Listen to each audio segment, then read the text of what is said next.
Saya sampai hampir tertidur gara-gara lagunya. Ya. Tadi kukira suara anak-anak SMA. Sekalinya balik kak lah, nenek-nenek balik.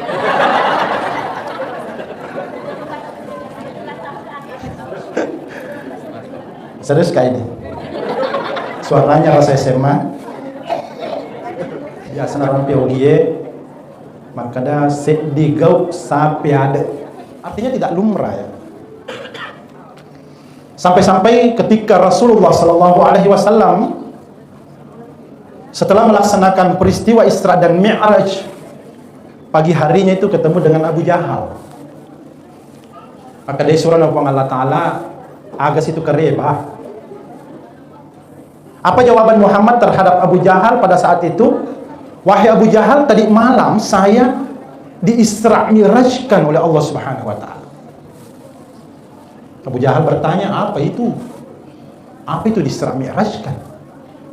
Bilang diperjalankan kak dari Masjidil Haram ke Masjidil Aqsa, naik ke langit 7 lapis, terus ke Sidratil Muntaha sampai ke alam mustawa. Saya kembali lagi, kemudian ke Mekah. Apa kata Abu Jahal? Muhammad, kira-kira kalau besok saya kumpulkan orang, mau cerita itu? Apa kata Muhammad? Iya, saya siap cerita.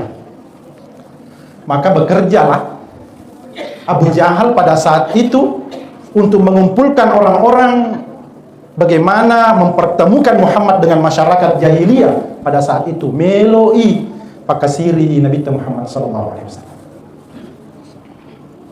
Jadi dalam sejarah itu panitia Isra Mi'raj pertama adalah Abu Jahal. Ya, ini kan panitia nangis.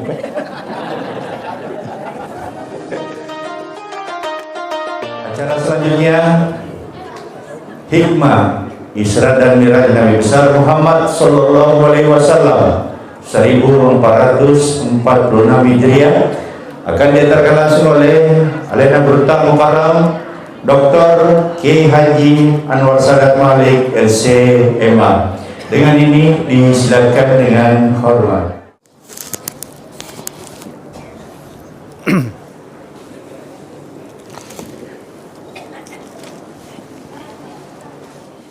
Assalamualaikum warahmatullahi wabarakatuh. Alhamdulillah الذي أسرى بعبده ليلا من المسجد الحرام إلى المسجد الأقصى الذي باركنا حوله ليريه من آياته الكبرى صلاة وسلاما دائمين متلازمين على حبيبنا المصطفى صلى الله عليه وسلم الذي بلغ الرسالة وأدى الأمانة ونصح الأمة وجاهد في الله حق جهاده حتى تركنا على محجة البيضاء ليلها كنهارها لا يزيغ عنها إلا خالق. سبحانك لا علم لنا إلا ما علمتنا إنك أنت العليم الحكيم. Yang saya hormati Bapak Sekretaris Lurah, yang saya hormati Bapak dari aparat kepolisian, Bapak Koramil, yang saya hormati Bapak pimpinan Pondok Pesantren Zam-Zam beserta rombongan, yang saya hormati Bapak pengurus Majelis Tarekat As-Sanusiyah Al-Idrisiyah Al-Muhammadiyah yang sempat hadir, yang saya hormati Bapak para pengurus Masjid Jannatul Firdaus Pasar Panampu, yang saya hormati ibu-ibu dari Majelis Ta'lim.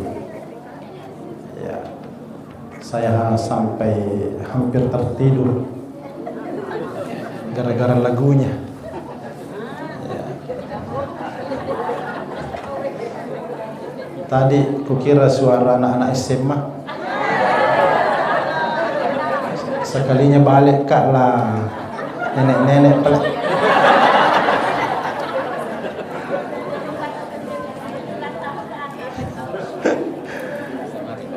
serius kak ini suaranya rasa SMA.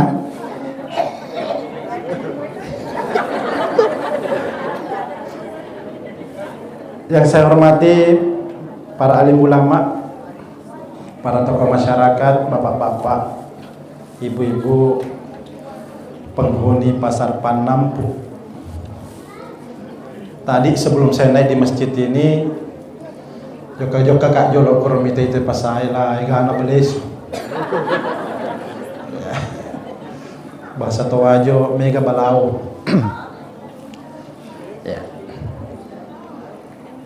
Alhamdulillah, pada malam yang berbahagia ini kita berkumpul memperingati satu peristiwa yang pernah dialami langsung oleh Rasulullah SAW, yaitu peristiwa Al-Isra wal Mi'raj. Kaget kak tadi Nabi bikin Pak Sekretaris Lurah bilangnya Al-Isra wal Maulid. Langkah mana telurnya? Ya. Karena saya tahu kalau Panampu bermaulid sampai di situ embernya. Ya.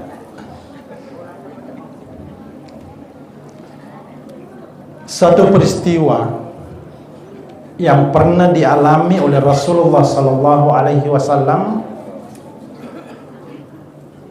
peristiwa yang sangat luar biasa.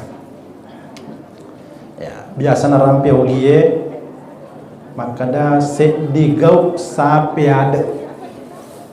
Ya. Artinya tidak lumrah ya. Sampai-sampai ketika Rasulullah SAW setelah melaksanakan peristiwa Isra dan Mi'raj, pagi harinya itu ketemu dengan Abu Jahal. Maka dari surah Nabi Allah Ta'ala agas itu kerebah. Apa jawaban Muhammad terhadap Abu Jahal pada saat itu? Wahai Abu Jahal, tadi malam saya di-Isra' Mi'rajkan oleh Allah Subhanahu wa Ta'ala. Abu Jahal bertanya, apa itu? Apa itu di-Isra' Mi'rajkan? Bilang diperjalankan kak dari Masjidil Haram ke Masjidil Aqsa, naik ke langit 7 lapis, terus ke Sidratil Muntaha sampai ke alam mustawa.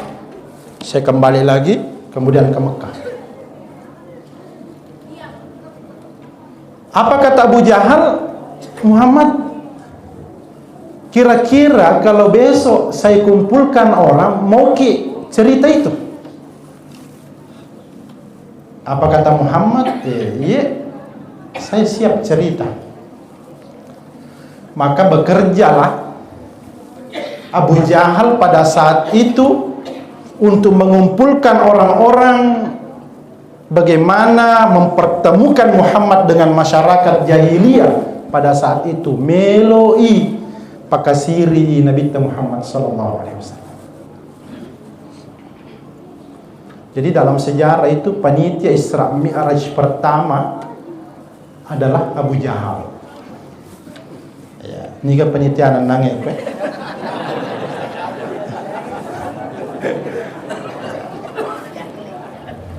Abu Jahal, beliau yang warisi.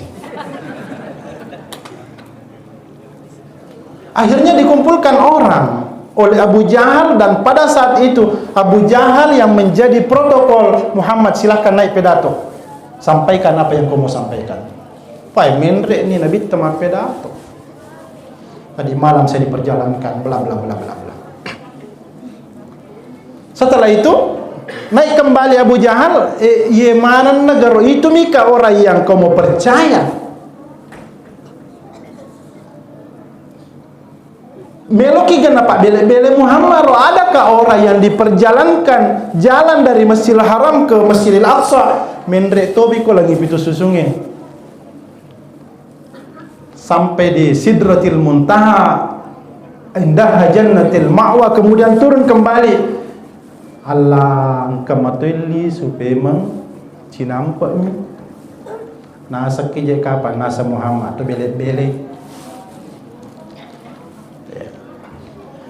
Pada saat itu banyak orang ketika Muhammad menjelaskan tentang peristiwa Isra dan Mi'raj, nak kakang ulun na tahu dia nama tepat tidak percaya.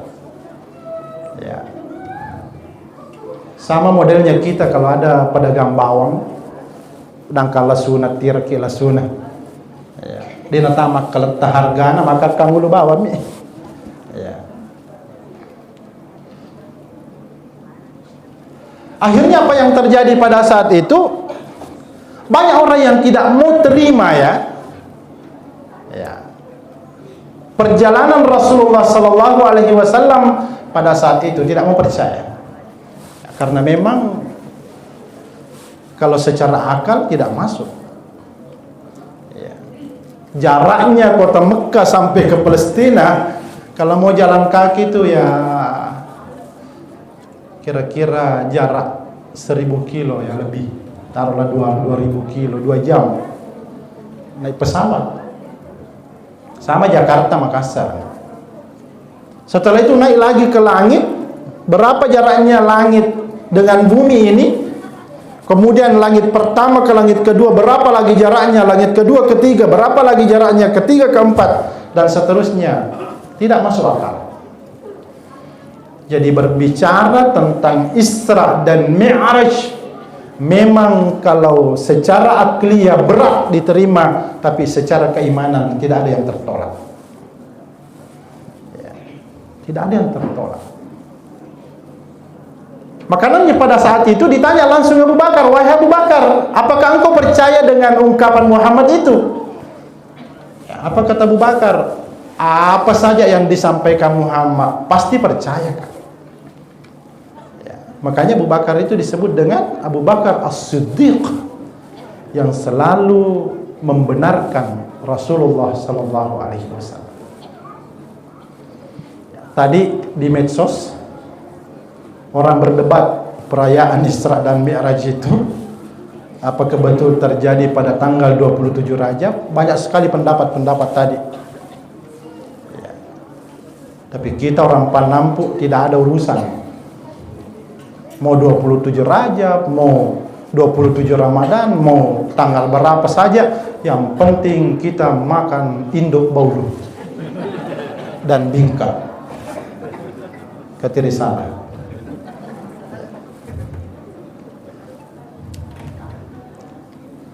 Ini Isra dan Mi'raj.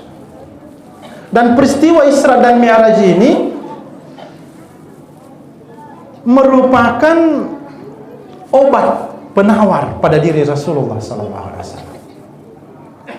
Kenapa?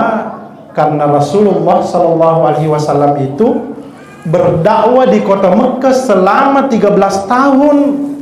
Hanya sedikit orang yang mau menerima ajaran Muhammad SAW. 10 tahun tahu dakwah. Tidak seberapa orang yang mau mengikuti ajaran Muhammad. Bahkan pada saat itu Muhammad SAW sempat menjadi buronan ya. Karena pemuka-pemuka Quraisy ini tidak mau menerima ajaran Muhammad karena khawatir jangan sampai ajaran Muhammad ini berhasil dipeluk oleh orang-orang Mekah. Maka kita ini pemuka-pemuka Quraisy, Pak Haji itu nah hormati tahu Pak Haji ni napakalak bitahu. Kenapa? Karena ajaran yang dibawa oleh Muhammad itu sangat bertentangan dengan adat istiadat orang-orang Quraisy pada saat itu.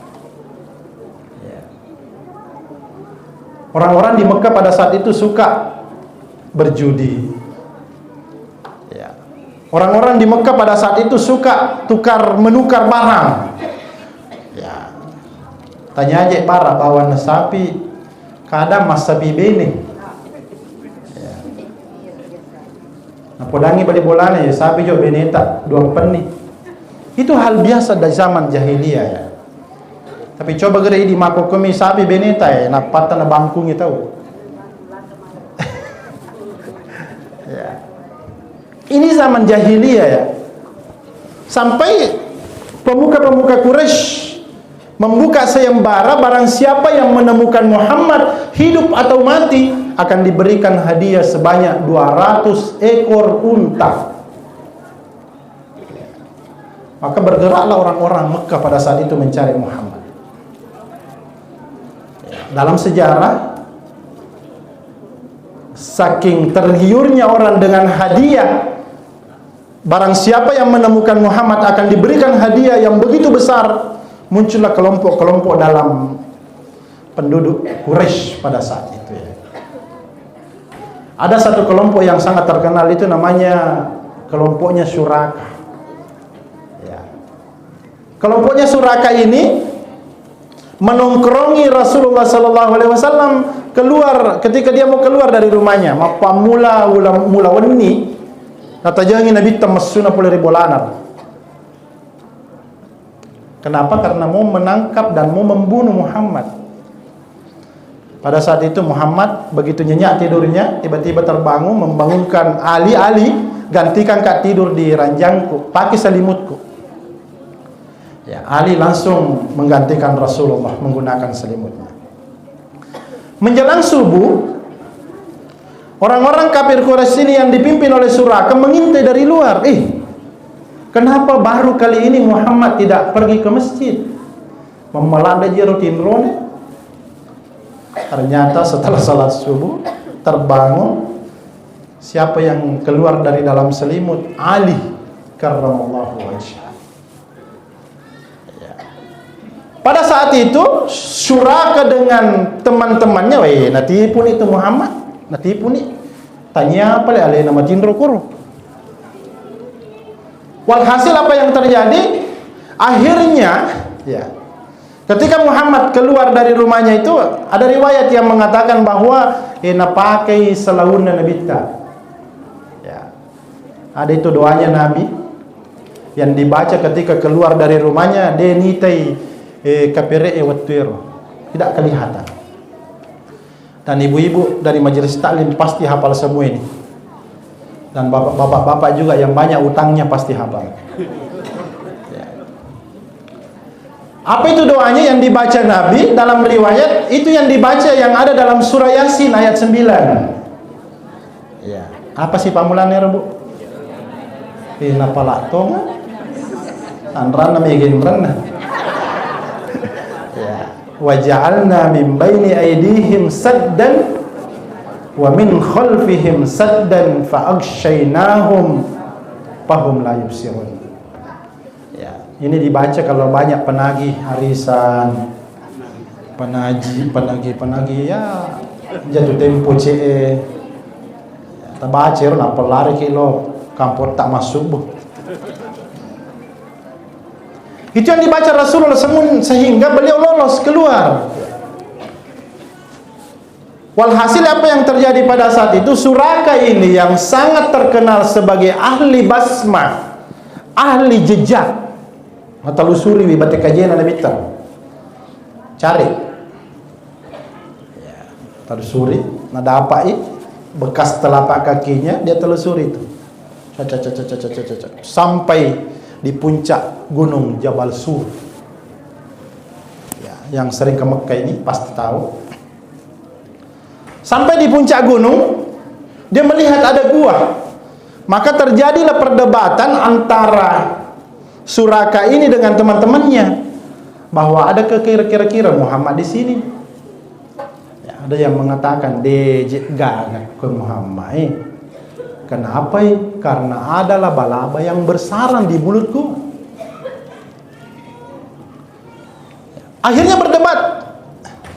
Kita ini mestinya pulang cepat. Tidak ada Muhammad di sini. Ya, akhirnya pada saat itu ada juga yang mengatakan, bagaimana kalau kita masuk saja? Bilang, capek-capek gitu. Buat apa masuk? Tidak ada.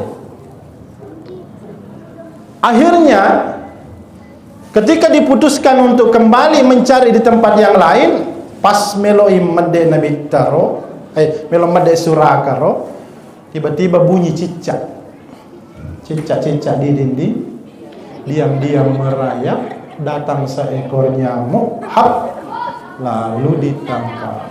Kenapa lah mana anak? Namanya anak toh. Ya. Ada cicak. Sampai-sampai salah seorang dari pasukan Suraka ini mengatakan, biasanya kalau dalam satu ruang ada cicak yang bunyi, itu menandakan ada manusia di dalam ruang itu.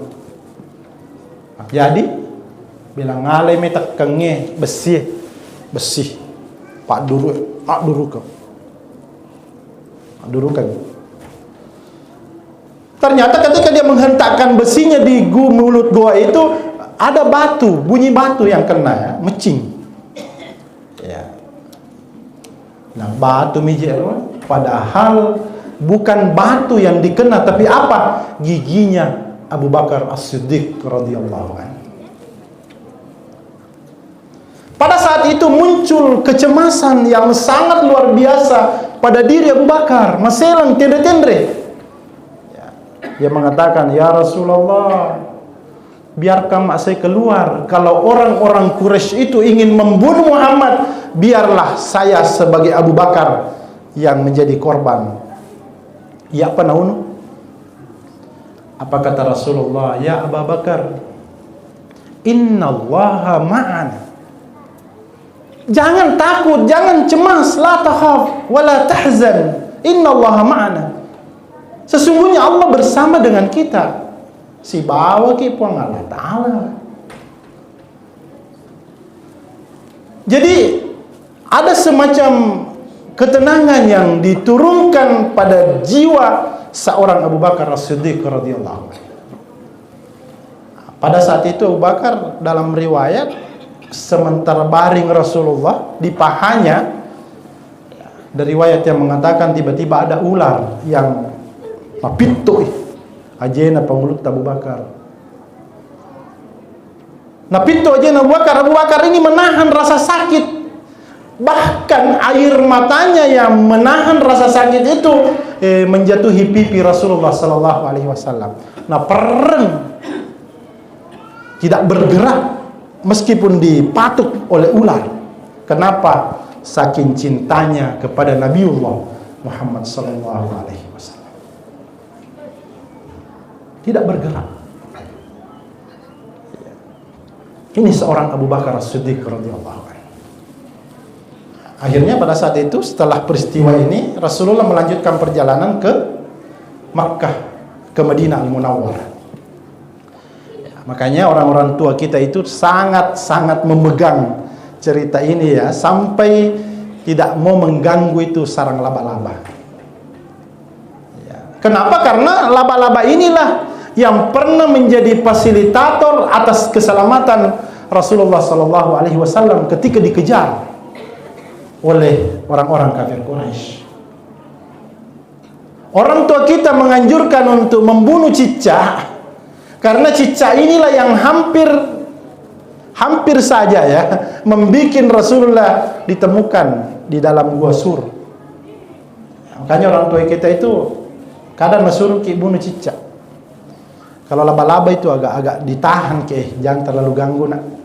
Jangan terlalu ganggu. Kenapa? Karena itulah hewan yang pernah menjadi fasilitas keselamatan Rasulullah SAW. Hadirin yang saya muliakan. Jadi perjuangan dakwah Rasulullah SAW sebelum diisra mi'rajkan oleh Allah Subhanahu wa taala penuh dengan tantangan. Ya.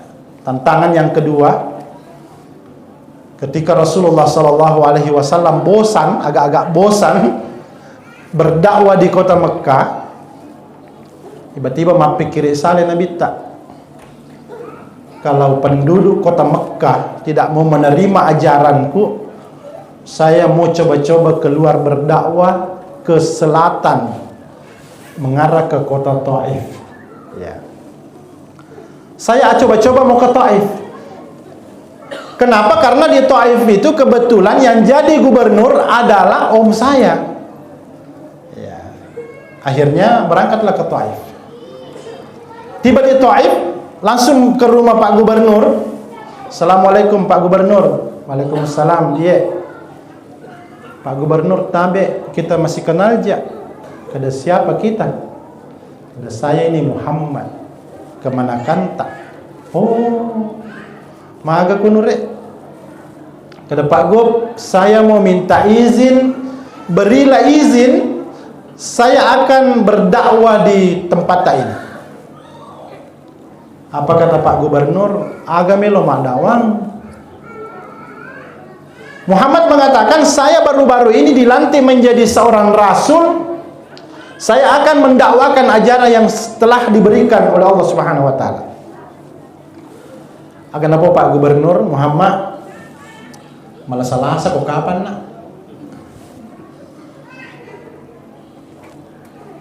Itu Tuhanmu sekiranya ingin mengangkat seorang nabi, seorang rasul, bukan kau yang diangkat. Nah, sebab kamu itu Muhammad membaca saja tidak tahu, apalagi dalam dunia pemerintahan. Bagaimana caranya? Ya. Muhammad tabe di segera keluar dari rumah saya. Saya tidak izinkan. Diusir. Ketika Muhammad diusir, ini Muhammad cerdas berpikir, kalau Pak Gubernur tidak mau terima, Kak, saya mau ke Pak Bupati. Saya mau ke Pak Bupati saja. Pergilah ke Pak Bupati. Kebetulan Bupati itu sepupunya. Dia cari rumahnya Pak Bupati, ketemu. Assalamualaikum Pak Bupati. Iya, waalaikumsalam. Siapa kita? Saya Muhammad. Sepupu tak? Oh, kenapa Muhammad? Bilang, saya mau minta izin. Saya mau minta izin berdakwah. Kata Pak Bupati, apa yang kamu dakwakan? Dia bilang, saya ini baru-baru dilantik menjadi nabi dan diangkat menjadi seorang rasul. Tabe, saya mau minta diizinkan untuk berdakwah. Apa yang diungkapkan Pak Bupati persis dengan ungkapan Pak Gubernur Muhammad. Dejek kapan nang kamandre Pak Bure celakmu? Malah salah kok apa sapo? Ya. Itu Tuhanmu sekiranya ingin mengangkat seorang nabi, seorang rasul, pasti bukan kau, pasti saya. Karena saya ini sudah bupati, sudah punya ilmu dalam dunia pemerintahan. Dampak-dampak ke Muhammad, tinggalkan cepat kampungku ini.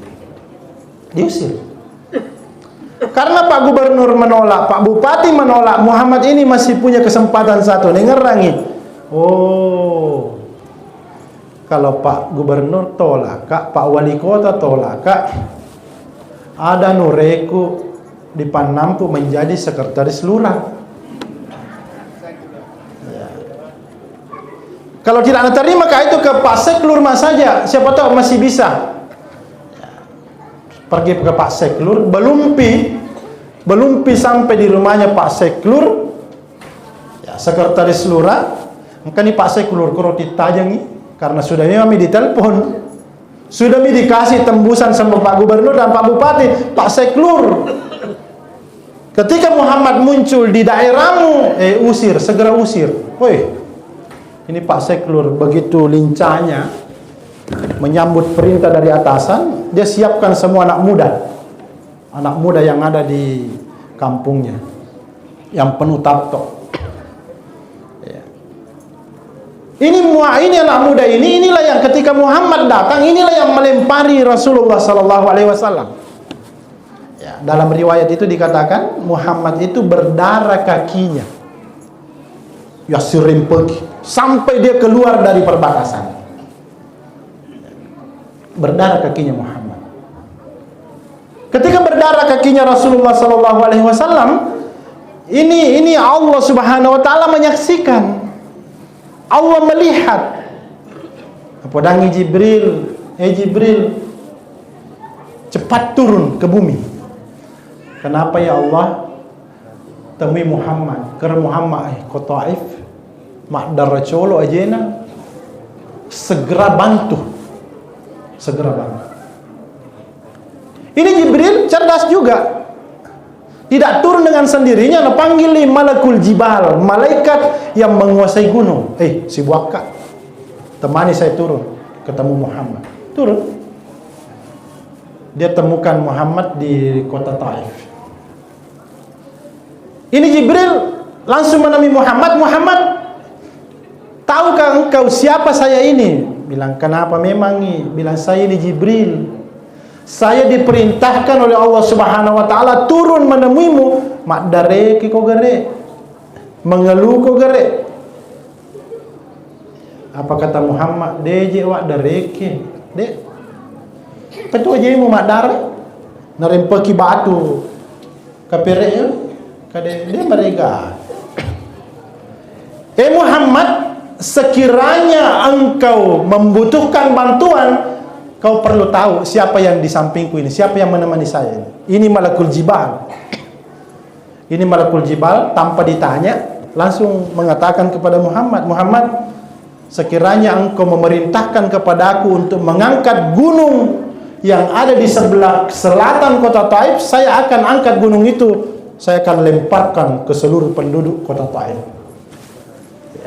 Biarkan mereka mati semuanya. Apa kata Rasulullah pada saat itu? Jangan jangan kesian, jangan. Itu adalah umatku. Inni ayyukhrijallah min aslabihim. Ini ungkapan Rasulullah yang sangat bijak. Sekiranya dia tidak mau percaya dengan ajaran yang saya bawa ini, biar tidak apa-apa ji. Anaknya nanti kutunggu. Sekiranya anaknya belum siap menerima ajaranku, cucunya Kalau cucunya belum siap menerima ajaranku, anaknya cucunya. Kalau tidak mau anaknya cucunya. Kalau tidak mau cucunya. Ya. Apa salom pangena bau tajam. Kira-kira kalau kita begitu, cepat. Angkat cepat. Jangan cuma satu gunung, angkat semua gunung itu. Patapai manangi papasapan lampu supaya malepo manangi lambacena. Nabi tidak, malah Rasulullah Sallallahu Alaihi Wasallam masih sempat mendoakan dengan doa yang begitu terkenal. Allahumma ahdi qaumi fa innahum la ya'lamun. Ya Allah, berikanlah petunjuk kepada kaumku. Sesungguhnya mereka itu hanya tidak paham, tidak mengerti ajaran yang saya bawa ini. Dia mina paham ke sih? Dia nggak paham. Ya lo doa ngemi. Ya. Ini doa penting ya. Kalau ada orang sakiti ki, ada orang zalimi ki, tidak bisa ki lawani. Ini yang kita baca. Allahumma ahdi qaumi fa innahum la ya'lamun. Pak Seklur, kalau ada kegiatan-kegiatan yang kita mau lakukan, masyarakat tak tidak mau ikut ambil peran, bacakan kita doa, Allahumma ahdi qaumi fa innahum la ya'lamun. Kalau mau ki lokalisir tambah sedikit, Allahumma ahdi qaumi, penduduk pasar Panampu fa innahum la ya'lamun. Ya. Ini doa yang biasa dibaca caleg. Kalau ada caleg, kalau pemilihan tidak ada uangnya, ini dibaca. Ya, Pak doa ngepat cau-cauren. Ya, kalau tidak ada uang, ini mami dibaca kesian caleg-caleg yang tidak ada uangnya. Ya Allah, Allahumma ahdi qaumi fa innahum la ya'lamun. Ya Allah, berikanlah petunjuk kepada para pemilih. Sesungguhnya mereka tidak paham bahwa saya tidak punya uang.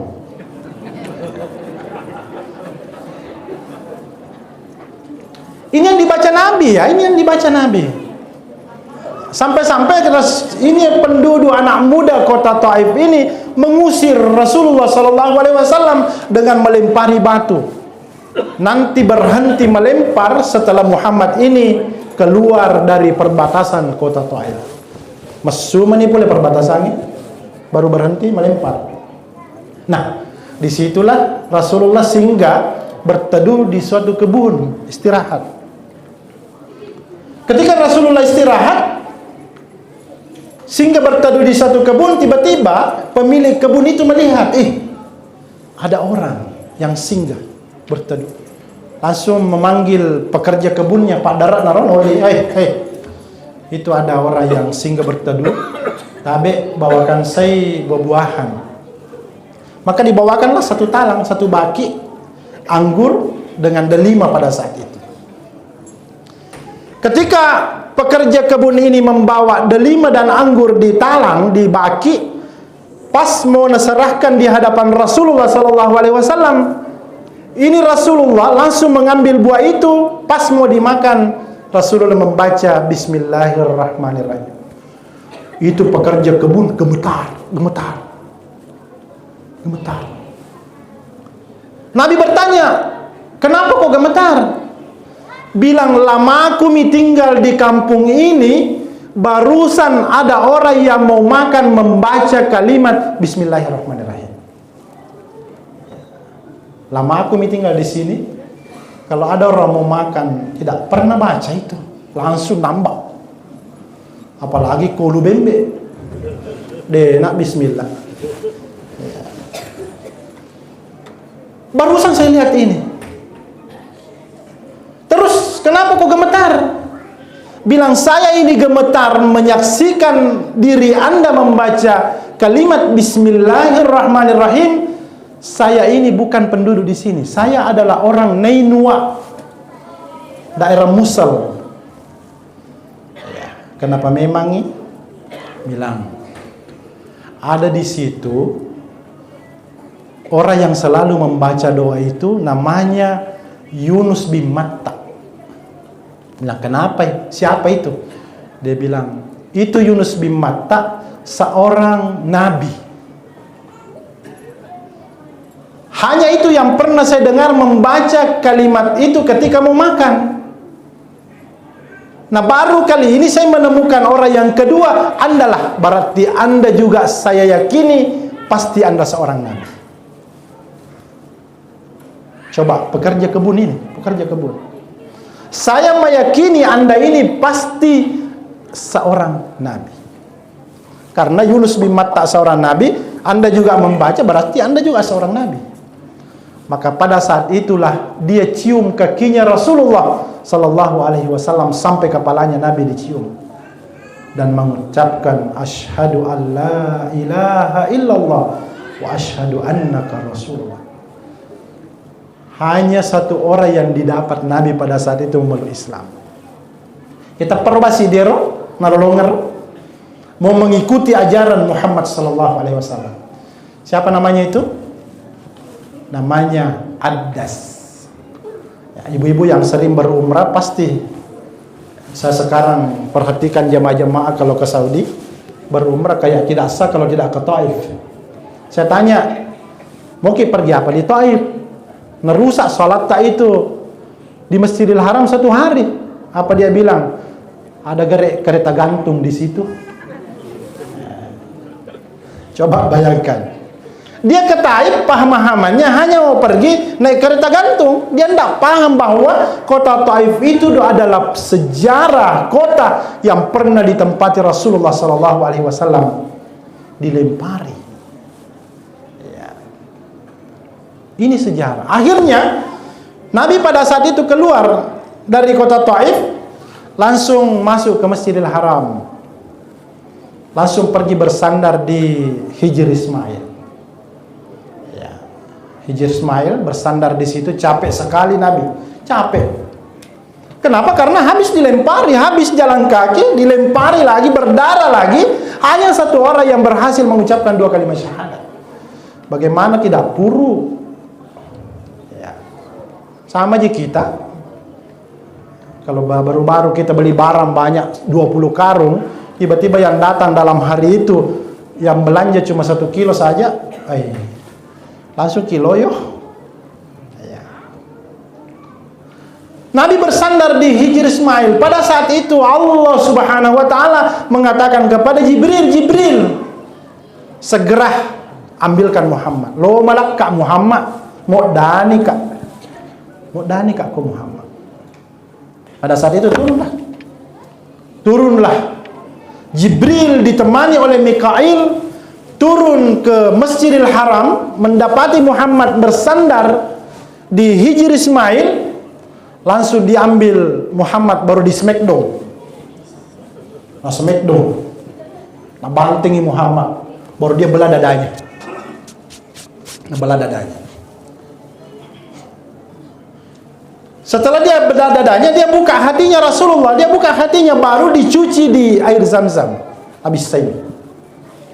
Jadi tabe dalam sejarah itu 2 kali itu dibedah dadanya Rasulullah oleh malaikat Jibril dan Mikail.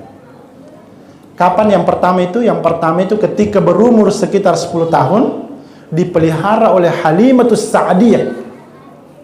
Di situ pernah juga sementara main bola sama teman-temannya anak-anak, tiba-tiba datang malaikat Jibril dengan Mikail, mas smackdown juga. Nah, bedah dadanya, nah buka hatinya, nah cuci 2 kali. Dalam sejarah syakkus sadar, pembedahan dada Rasulullah sallallahu alaihi wasallam. Jadi mapaci meto, paci. Nah, ketika Rasulullah mau dipanggil berisra Mi'raj ini, dibelah lagi dadanya ya, dibelah dadanya. Ya.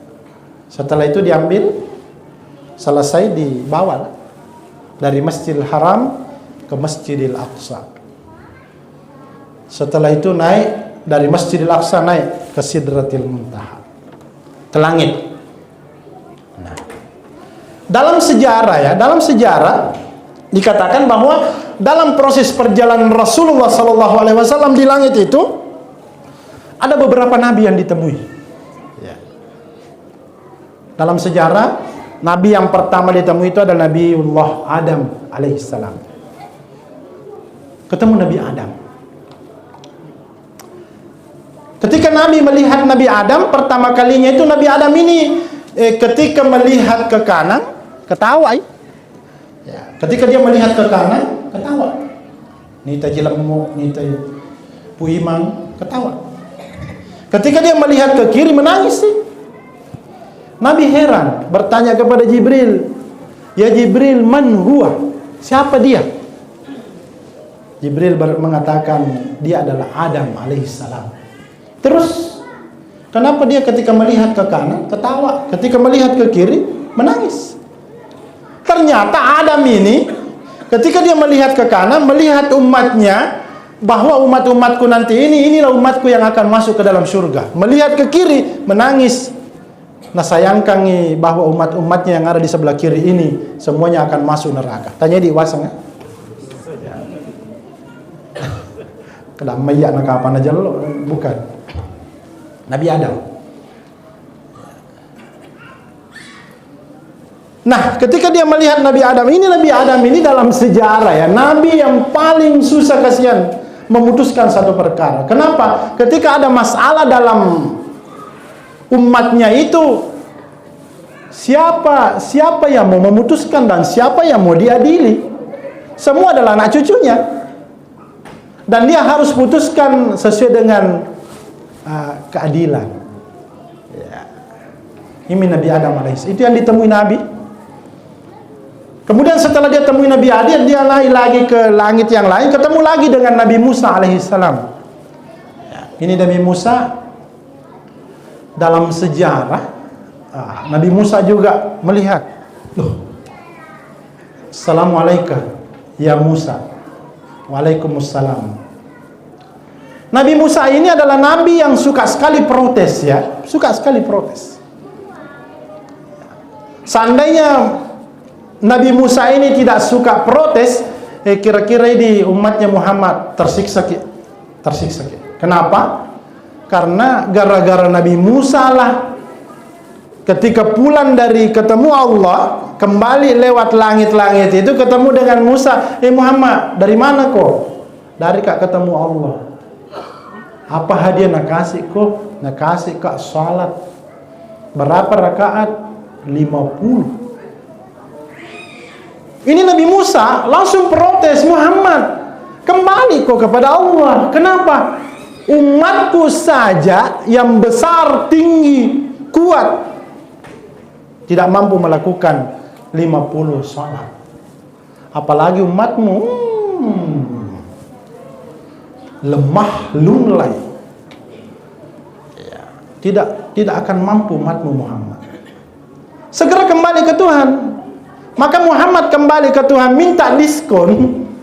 Ya Allah, umatku sangat lemah, kurangilah ya Allah. Maka dia minta diskon, dikurangi menjadi 45. Kembali mau turun ke si runtuh Nabi Musa. Muhammad, maka nih boleh namelo diskon, boleh nak siaga, nak kurangi me 5. Kedai 40 itu 5, kembali ke Muhammad kembali. Akhirnya dalam sejarah ini Muhammad bolak-balik itu sampai 9 kali minta diskon. Dari 50 menjadi ya, kira-kira ke Seraki melau diskon. Entah 5 kurang sama dengan 5 menit mundur. 5 menit. Ya. Hanya kembali ke Nabi Musa. Ini 5 menit. Ya. Apa kata Musa ya? Kalau malu mau kau minta diskon lagi, pokoknya itu lakukan. Tapi berat itu Muhammad, berat. Ternyata apa yang dikatakan Nabi Musa ini kepada Rasulullah SAW bahwa melaksanakan sholat 5 waktu itu sesuatu yang berat, betul berat. Banyak sekali orang yang belum pergi sholat 5 waktu, kadang 3 waktu ji. Ada lalu yang 1 waktu ji, Jumat ji saja.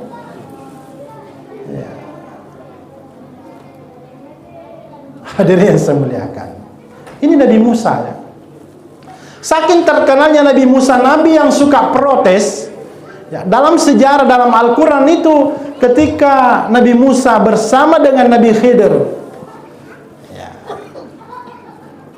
Nabi Musa mengatakan, ya Khidir, saya mau ikut belajar sama anda karena kau katanya orang yang paling hebat, paling tinggi ilmu.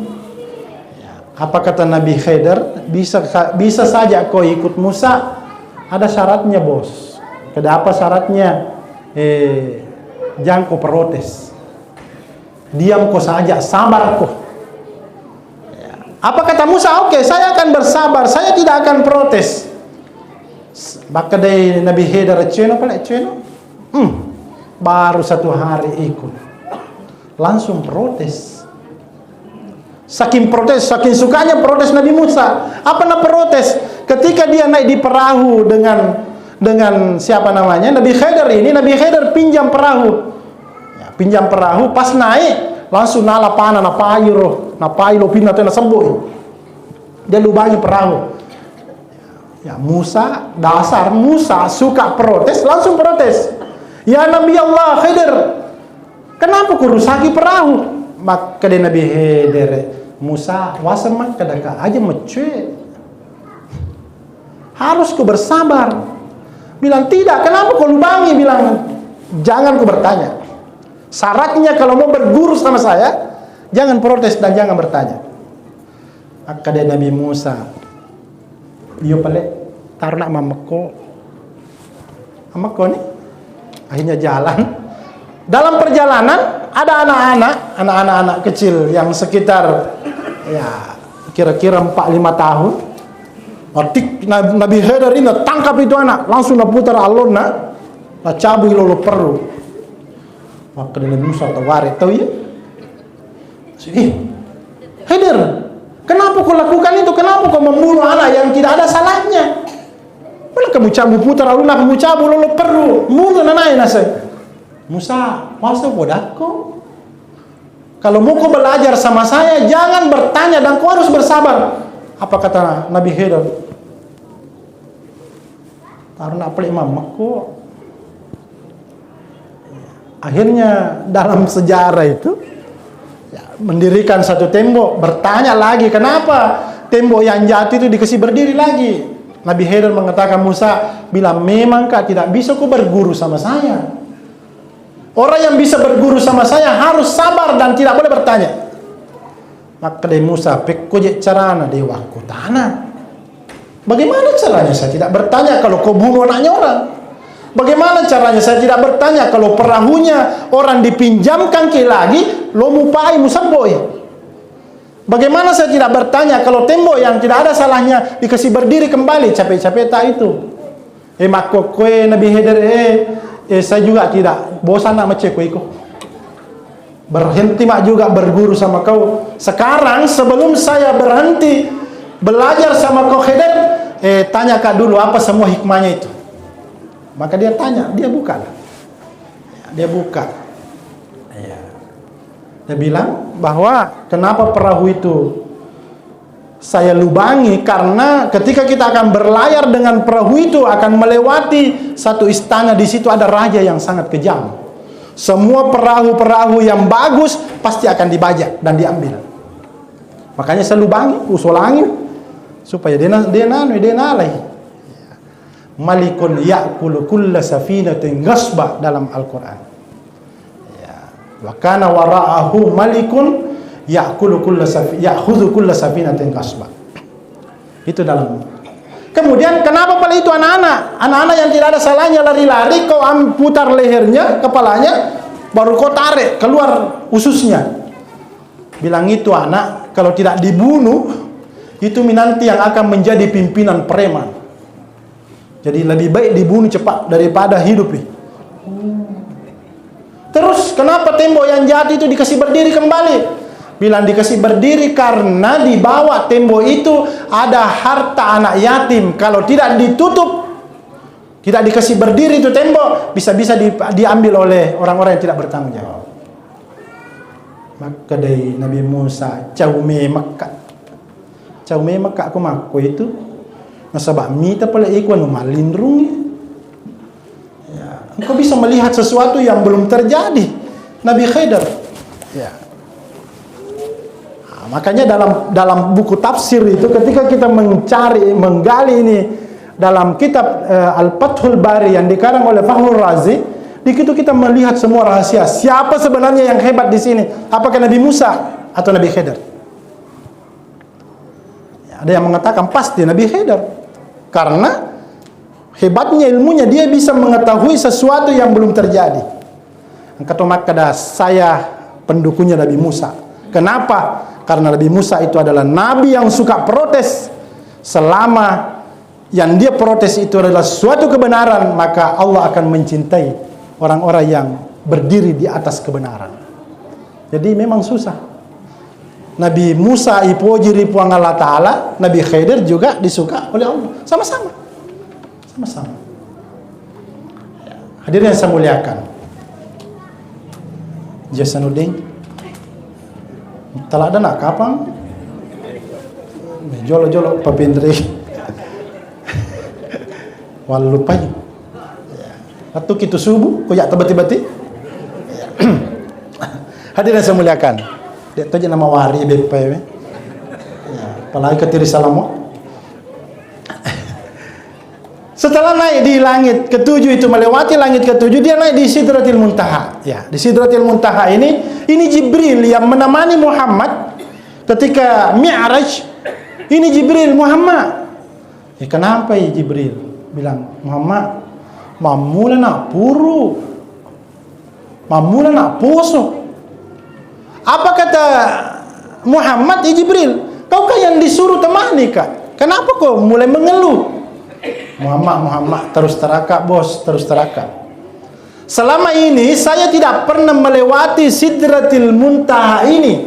Lektumi aku watasaku. Saya cuma sampai di sini batasanku. Tidak bisa kau lewati. Muhammad, atarruno bali, tarruno kau liasa. Kedai Muhammad, tidak boleh begitu. Saya ini bukan pengecut. Masa sama-sama pergi? Saya mau tinggalkan kau. Apa kata Muhammad? Jibril, coba keluarkan semua kekuatan yang kau miliki. Dalam riwayat ini Jibril napasumana panina. Ya, kita kenal bahwa Jibril itu memiliki sayap yang begitu banyak ya. Masabu panina.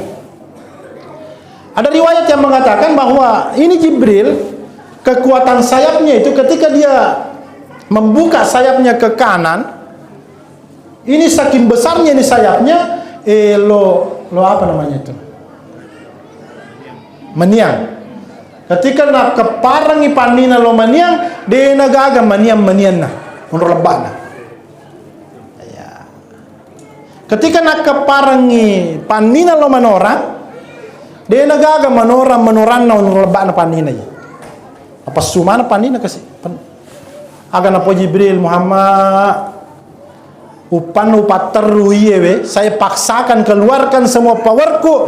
Malepo kak tu malepo kak. Akade Muhammad jadi, akade teru na Muhammad. Kau memang yang dipanggil oleh Allah. Kau memang yang dipanggil. Maka pada saat itu Muhammad ini melanjutkan perjalanan meninggalkan Sidratil Muntaha naik ke Alamul Mustawa tanpa ditemani lagi oleh Jibril alaihissalam. Pada saat itu ketika menuju ke Alamul Mustawa, ini Rasulullah naik kayak terbang. Dia narapa aja ya, dia tidak tahu lagi arah mana kiri, mana kanan, mana atas, mana bawah. Dia tidak tahu lagi. Kenapa? Secara tiba-tiba ada suara yang dia dengar, serik-serik. Ke suara nih telinga. Cerik-cerik. Dia cari itu. Dia dapat. Ternyata apa yang serik-serik itu yang ditemukan oleh Muhammad antara Sidratil Muntaha dengan Alamul Mustawa ini, dia dapat ada buku besar. Itu buku itu kalau tak buka ya. Baru ada pulpen yang selalu menulis. Lari mater pulpen, tidak ada yang menggerakkan pulpen itu. Penuh, tutup lagi, menulis lagi. Lari mater. Muhammad kutana ku Jibril, detona nisangi, deni ka Jibril. Ternyata apa yang ditemukan Rasulullah ini itulah yang disebut dengan Shariful Aqlam. Ya. Ada dalam kitab Barasanji itu, summa rufi'a ila samai Sharifil Aqlami bil umuril maqdiyah dalam kitab Barasanji. Ternyata apa itu Shariful Aqlam itu? Ternyata Shariful Aqlam inilah yang mencatat semua kegiatan umat manusia di muka bumi ini. Angkaji sudi mameraja alena ketua masjid sandre cap karudu matindro. Tercatat di situ, tercatat. Ada jilemu sekali-kali memperhatikan penceramah, sekali-kali memperhatikan yang mana nanti saya makan pertama, bulu pecah atau ketirisan. Tercatat semua di situ. Ini namanya Shariful Aqlam. Apa yang kita lakukan di atas bumi ini semua tercatat, dan mungkin inilah kaitannya apa yang disebut dengan Lauhul Mahfuz. Ma farratna fil kitabi min syai'. Semua dicatat oleh Allah Subhanahu. Dia tulis masaka, dia tulis. Sekiranya CCTV kita ini merekam berapa giga yang bisa tersimpan, tapi CCTV-nya Puang Allah Ta'ala ini dan tercatat di buku besar di atas itu tidak pernah alpa mencatat semua kegiatan-kegiatan. Jika kita masih pajak subuh, mak bosi-bosi, catat semua. Ceramah ki ustaz sibuk tong ibu-ibu ke mak gosip. Catat semua, catat. Ya. Ada yang ustaz ceramah ustaz sibuk tong mak buka-buka TikTok terus. Catat. Ma farratna fil kitabi min syai'. Semua dicatat. Nah, setelah itu lewat ala Sidratil Muntaha ini naik ke Alamil Mustawa, disitulah ketemu dengan Allah Subhanahu wa taala. Situlah ketemu bahagianya Rasulullah sallallahu alaihi wasallam ketemu dengan Allah. Tidak bisa dibayangkan dan tidak bisa dibahasakan. Ya, pada saat itulah diberikan hadiah oleh Allah Subhanahu wa taala. Apa hadiah yang paling istimewa ini adalah salat 5 waktu. Inilah hikmahnya kita selalu berisra mi'raj setiap tahun. Bagaimana mengasah ingatan kita terhadap perjuangan Rasulullah SAW menerima salat 5 waktu. Tidak ada gunanya itu Isra Mi'raj setiap tahun kalau salat tak selalu bolong-bolong. Tidak ada hikmahnya itu berisra Mi'raj ya, kalau salat tak itu tidak ada peningkatan. Makanya tema yang ditulis oleh Panitia Nisa di sini ya, bagaimana Isra Mi'raj kita tingkatkan kualitas ibadah kita. menuju akhlakul karimah. Kita ini sudah tua. Kita ini hampir tiap hari salat 5 waktu di masjid kita ini, tapi belum kita yakini apakah salat kita ini diterima oleh Allah Subhanahu wa taala. Apakah salat kita ini termasuk salat ibadah yang berkualitas? Ya, inilah yang kita akan coba, bagaimana salat kita ini setiap harinya yang kita laksanakan. Jangan sampai jangan sampai sama jeki orang-orang yang SKJ, orang-orang senam. Tidak. Melalui peringatan Isra dan Mi'raj, bagaimana salat kita ini bisa berkualitas natarime puang Allah Ta'ala. Apalagi yang namanya ria-ria, singkirkan itu. Melo ya selamat berejama, ya selamat sempaja lo. Tidak ada lagi urusan. Bagaimana cara tak fokus. Ipacaca, iperengerangi lori puang Allah Ta'ala. Jangan lagi ingat. Ketika kita masuk ke masjid dan sholat, lupakan dulu bisnis tak. Lupakan. Tapi kapan kita ke masjid masih membawa bisnis, masih membawa harta, masih membawa anak, masih membawa cucu, ingatan kita itu pasti akan meleset. Ya, bagaimana caranya? Peringatan Isra dan Mi'raj yang kita laksanakan setiap tahun ini bisa meningkat. Macuani, apalagi tiap hari ini orang meninggal. Kita tidak tahu kapan tiba giliran kita dipanggil oleh Allah Subhanahu wa taala. Saya lihat malakul maut juga tidak pandang bulu. Kadang anak muda, kadang orang dewasa, kadang orang tua sekali, tidak pandang bulu. Kadang orang kaya, kadang orang miskin, kadang orang di pasar, kalau mau dipanggil, la yastakhiruna sa'atan wa la yastaqdimun. Mudah-mudahan kita dirahmati oleh Allah Subhanahu wa taala, dan mudah-mudahan melalui peringatan Isra dan Mi'raj ini, sekali lagi saya ingatkan, tingkatkan kualitas ibadah kita kepada Allah Subhanahu wa taala. Tidak ada urusan dengan dunia. Tidak ada urusan dengan ingatan-ingatan ketika kita sudah memulai salat kita, ilahi anta maksudi waridaka matlubi, Allahu akbar. Singkirkan semua ingatan-ingatan. Nanti setelah itu, mari ambil lagi kalkulator, kita menghitung. Mari pikirkan kembali anak cucu kita, bisnis kita. Insya Allah berkahnya salat kita juga akan semakin banyak, ya, dan diberkati oleh Allah Subhanahu wa taala. Terima kasih atas segala perhatian. Mohon maaf atas segala kekurangan. Wabillahi taufiqi was sa'adah. Allahumma muwaffiq ila aqwamit thariq wal hadi ila sabilir rasyad. Wassalamualaikum warahmatullahi wabarakatuh.